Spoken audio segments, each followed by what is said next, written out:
கர்நாடகாவில் முதலமைச்சர் டி.கே. சிவகுமார் தலைமையில் இன்று அனைத்து கட்சி கூட்டம். மேகதாட்டு காவிரி நீர்த்திறப்பு உள்ளிட்ட விவகாரங்கள் குறித்து விவாதிக்க திட்டம். மேகதாட்டு விவகாரத்தில் அனைத்து கட்சி கூட்டத்தை கூட்ட தேவையில்லை என அமைச்சர் நிர்மல்குமார் திட்டவட்டம். தமிழ்நாட்டின் உரிமையை நிலைநாட்ட உச்சநீதிமன்றத்தை நாடுவதுதான் தற்போதைய தீர்வு என்றும் பதில். எல்லாரும் எல்லா கட்சியும் சேர்ந்து விவாதிச்சு மொத்தமாக தானே ஒருமனதாக தான் நிறைவேற்றப்பட்டது. ஸோ அதற்கு மேல என்ன இருக்கு? சட்டசபையில் ஒருமனதாக நிறைவேற்றப்பட்ட தீர்மானத்துக்கு மேல திரும்ப என்ன அனைத்து கட்சி கூட்டம்? அங்கேயே நிறைவேற்றப்பட்டது. என்ன வாய்ப்பு இல்ல ஒருமனதாக ஒரே குரலாக இருந்தால் பரவாயில்லை. இவர்களுடைய எண்ணம் எதுவோ இன்னைக்கு தமிழக அரசு முதல்வர் அண்ணன் விஜய் அவர்கள் எந்த வகையிலும் சுமூக தீர்வு கொண்டு வரக்கூடாதுன்ற எண்ணத்தில் செயல்படும் இவர்களை வச்சு நீங்கள் அனைத்து கட்சி கூட்டம் கூட்ட முடியாது. காவிரி நீர் திறந்துவிடக் கோரி உச்சநீதிமன்றத்தில் நாளை மனு தாக்கல் என அமைச்சர் நிர்மல்குமார் அறிவிப்பு. கர்நாடகம் நீர் திறக்க மறுப்பது குறித்து முறையிட உள்ளதாக தகவல். ஏன்னா இந்த 3500 கனஅடின்னு பாத்தீங்கன்னா நமக்கு ஒரு 4.5 TMC தான். அது இல்லாமல் கடந்த 2 மாதங்களாக நமக்கு வர வேண்டிய அதாவது மொத்த ஃப்ளோவில் நம்ம ஒரு ரெப்போ டேட்டா வச்சு பார்த்தீங்கன்னா நமக்கு வர வேண்டிய மொத்த ஃப்ளோவில் நமக்கு மேலும் ஒரு 17 TMC நமக்கு வர வேண்டிய தண்ணி இருக்கு. இது அனைத்திற்கும் சேர்த்து திங்கட்கிழமை உச்சநீதிமன்றத்தில் வழக்கு தாக்கல் செய்யப்பட உள்ளது. கண்டிப்பாக அனைவரும் அதற்கான அனைத்து ஆலோசனைகளையும் முடித்துவிட்டு இன்று முதல்வருடைய ஒப்புதலின் பேரில் வருகிற திங்கட்கிழமை இந்த வழக்கு தாக்கல் செய்யப்படும். தமிழ்நாட்டிற்கு உடனடியாக காவிரி நீரை திறந்துவிடக் கோரி உச்சநீதிமன்றத்தில் திமுக சார்பில் அவசர மனு தாக்கல். காவிரி நீர் ஒழுங்குமுறை குழு மற்றும் காவிரி நீர் மேலாண்மை ஆணையம் வழங்கிய உத்தரவுகளை அமல்படுத்தவும் வலியுறுத்தல்.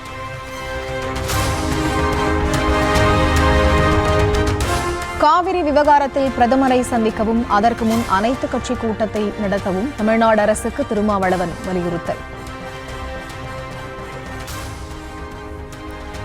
இந்திய பிரதமரை தமிழ்நாடு அரசின் சார்பில் சந்திக்க வேண்டியது மிக மிக இன்றியமையாத ஒரு தேவையாக இருக்கிறது.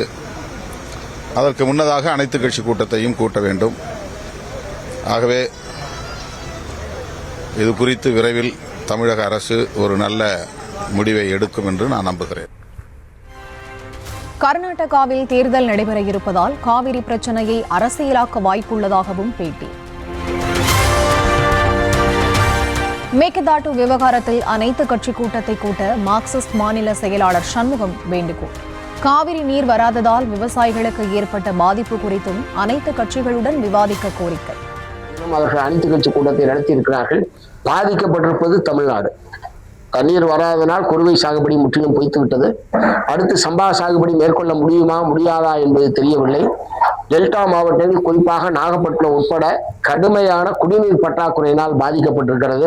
ஆகவே இத்தகைய சூழ்நிலையில் இந்த நிலைமைகள் அனைத்தை பற்றி விவாதிப்பதற்கு தமிழ்நாடு அரசு உடனடியாக ஒரு அனைத்து கட்சி கூட்டத்தை நடத்தி இதில் அடுத்த கட்டமாக தமிழ்நாடு மேற்கொள்ள வேண்டிய நடவடிக்கை சம்பந்தமாக தீர்மானிப்பதற்கு தாமதமில்லாமல் அனைத்து கட்சி கூட்டத்தை நடத்த வேண்டும். தமிழக நீர்வளத்துறை செயலாளராக பிரசாந்த் எம் வட்னேரே நியமனம். சத்யபிரதா சாஹுவிற்கு பதிலாக நியமிக்கப்பட்டுள்ளதாக தமிழக அரசு அறிவிப்பு.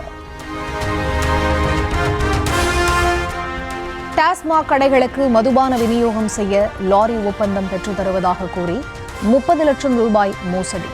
தாவேகாவைச் சேர்ந்த அருப்புக்கோட்டை மேற்கு நகர செயலாளர் கார்த்திகேயன் மற்றும் தென்மேற்கு நகர செயலாளர் சதீஷ்குமார் கைது. பழனி கோவில் நில மோசடி வழக்கில் சார் பதிவாளர் ஜஸ்டின் மணிகண்டனிடம் விசாரணை நிறைவு. 6 நாட்களில் 36 மணி நேரத்திற்கும் மேலாக சிபிசிஐடி போலீசார் விசாரித்ததாக தகவல். பழனி நில மோசடி வழக்கில் கைது செய்யப்பட்டவர்களை 5 நாட்கள் போலீஸ் காவலில் எடுக்க சிபிசிஐடி போலீசார் மனு. திண்டுக்கல் குற்றவியல் நடுவர் நீதிமன்றத்தில் வரும் 5ஆம் தேதி விசாரணை. திருவண்ணாமலை, வேலூர், கடலூர், ராணிப்பேட்டை மாவட்டங்களில் பலத்த மழையால் விவசாயிகள் மகிழ்ச்சி.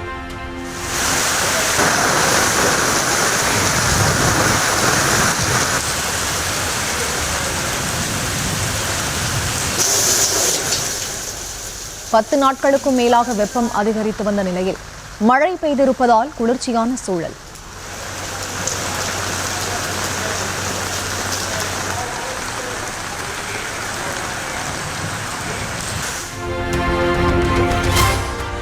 சென்னை மற்றும் புறநகர் பகுதிகளில் 3வது நாளாக மாலை நேரத்தில் மழை.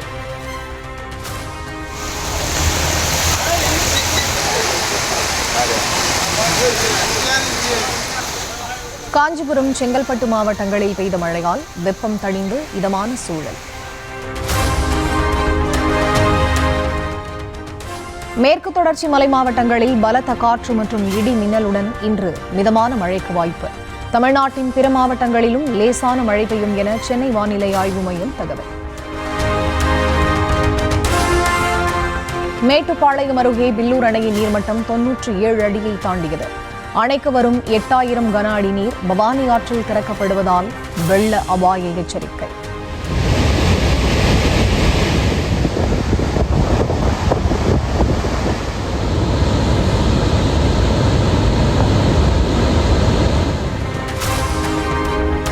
இளநிலை மருத்துவ படிப்புகளுக்கான முதல் சுற்று கலந்தாய்வு 4ஆம் தேதி தொடக்கம். அகில இந்திய ஒதுக்கீட்டிற்கான கலந்தாய்வு 17ஆம் தேதி வரை நடைபெறும் என அறிவிப்பு.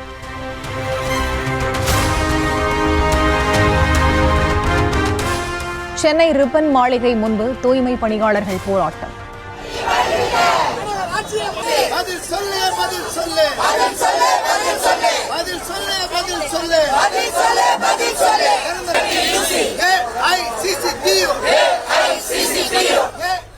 கோரிக்கைகள் நிறைவேறாவிட்டால் ஆகஸ்ட் 13 பேரணி நடத்தப்படும் என்றும் அறிவிப்பு.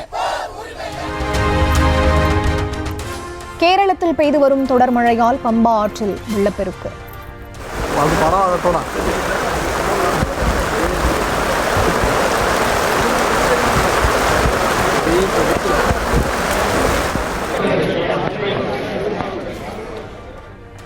மலைப்பாதையில் நிலச்சரிவு அபாயம் இருப்பதால் 2 நாட்கள் சபரிமலைக்கு வருவதை தவிர்க்குமாறு மாவட்ட நிர்வாகம் அறிவுறுத்தல். சென்னை கீழ்ப்பாக்கத்தில் தனியார் வங்கிக்குள் புகுந்து மனைவியை சரமாரியாக வெட்டிய கணவர். மகள் கொலை வழக்கில் சிறை சென்றவர் ஜாமீனில் வந்து மனைவியையும் கொல்ல முயற்சி. கேரளத்தின் பல்வேறு பகுதிகளில் கனமழை நீடிப்பதால் வெள்ளத்தில் தத்தளிக்கும் குடியிருப்புகள்.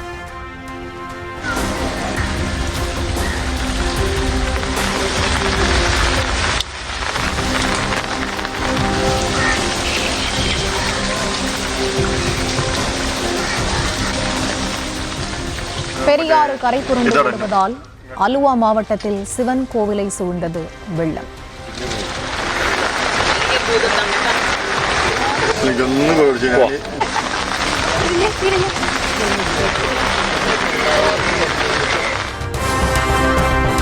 கேரளத்தில் திரிசூர், கண்ணூர், வயநாடு, கோட்டயம் உள்ளிட்ட 12 மாவட்டங்களுக்கு மிக கனமழை எச்சரிக்கை. பெரும்பாலான மாவட்டங்களில் 20 சென்டிமீட்டர் அளவுக்கு மழை பெய்யும் என வானிலை மையம் கணிப்பு. நாடாளுமன்றத்தின் இரு அவைகளிலும் நிறைவேற்றப்பட்ட தேர்வு முறைகேடு தடுப்பு மசோதாவுக்கு குடியரசுத் தலைவர் திரௌபதி முர்மு ஒப்புதல். வினாத்தாள் கசிவு அல்லது தேர்வு முறைகேட்டில் ஈடுபடுவோருக்கு 10 ஆண்டுகள் வரை சிறை தண்டனை மற்றும் 50 லட்சம் ரூபாய் அபராதம். இந்தியாவின் வேகமான வளர்ச்சிக்கு இளைஞர்களே முக்கிய உந்து சக்தி என விவேகானந்தர் கலாச்சார மைய திறப்பு விழாவில் பிரதமர் மோடி பேச்சு. டிஜிட்டல் தொழில்நுட்பம், செயற்கை நுண்ணறிவு, விண்வெளி மற்றும் ஸ்டார்ட் அப் துறைகளில் இளைஞர்கள் சாதித்து வருவதாக பெருமிதம். किसकी वजह से? भारत के युवाओं के सामर्थ्य से।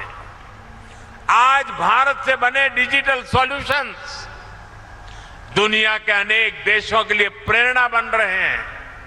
किसकी वजह से? भारत के युवाओं के सामर्थ्य से।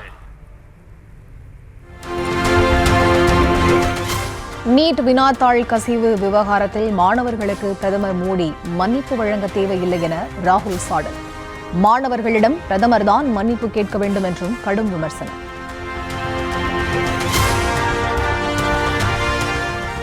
நினைத்ததை செய்வதெல்லாம் சுதந்திரமாகிவிடாது என மாணவர்களின் போராட்டம் குறித்து தேசிய பாதுகாப்பு ஆலோசகர் அஜித் தோவல் விமர்சனம். சமூக மற்றும் நாட்டின் மீதான பொறுப்புகளையும் உள்ளடக்கியதுதான் சுதந்திரம் என்றும் பேச்சு.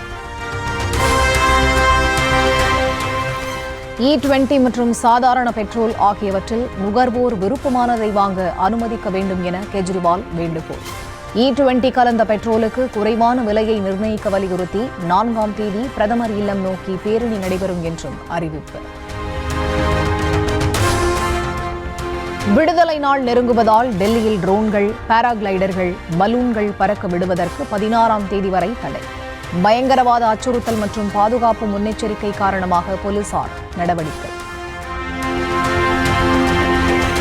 கொரோனாவால் 6 ஆண்டுகளுக்கு முன் மூடப்பட்ட நாதுல்லா கணவாய் மீண்டும் திறப்பு.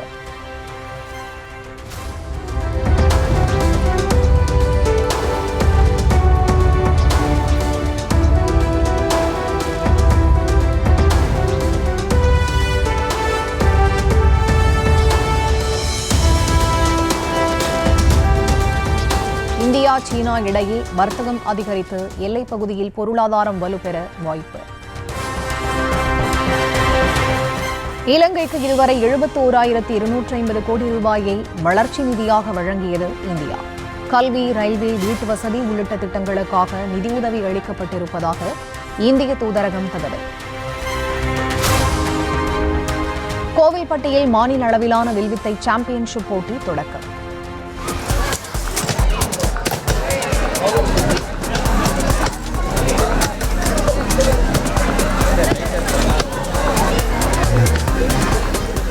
இருபத்தாறு மாவட்டங்களைச் சேர்ந்த 700 வீரர்கள் பங்கேற்பு.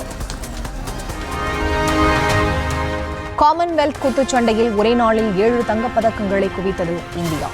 13 தங்கம், 17 வெள்ளி, 9 வெண்கல பதக்கங்களுடன் பட்டியலில் 4வது இடத்திற்கு முன்னேற்றம்.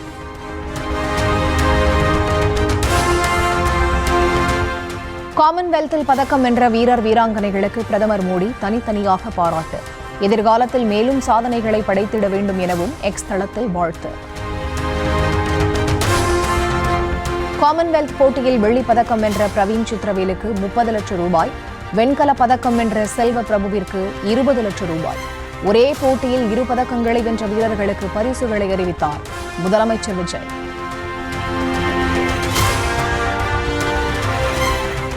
ஆந்திராவில் போகபுரம் விமான நிலையத்தை திறந்து வைக்க வந்த பிரதமர் மோடியை வரவேற்க பிரம்மாண்ட நடன நிகழ்ச்சி. ஒரே நேரத்தில் 13,000 பழங்குடியின பெண்கள் திம்சா நடனம் ஆடிய நிகழ்வு கின்னஸ் புத்தகத்தில் இடம்பெற்றது.